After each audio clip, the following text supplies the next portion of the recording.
bawe bushe abo wagiriye neza twese tuzora tukwibuka imirimo yose wakoze kuri isi izora ruributso mu mitima yacu. Rest in peace, oh, urukire mu mahoro muvyeyi aheza ni mwijuru. Rest in peace, oh,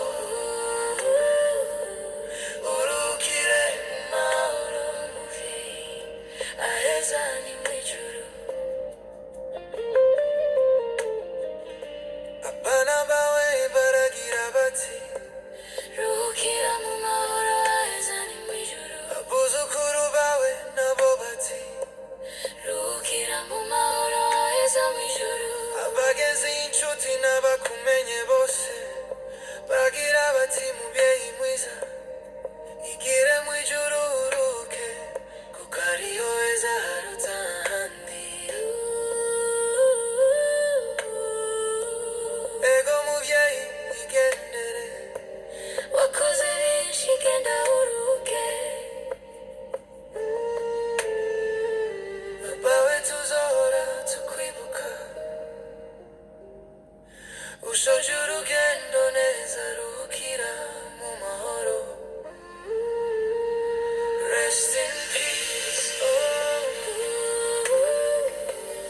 urukire mu mahoro muvyeyi aheza ni mwijuru. Rest in peace, oh, urukire mu mahoro muvyeyi aheza ni mwijuru. Genda urukire mu nzu yawe imwe muzateguriwe abakoze neza bakiri hano kwisi ruhukira mwijuru aheza kuruta ahandi. Yes, we all say rest in peace. We will always remember you. You will remain in our hearts. Rest in peace. Urukire mu mahoro muvyeyi aheza ni mwijuru.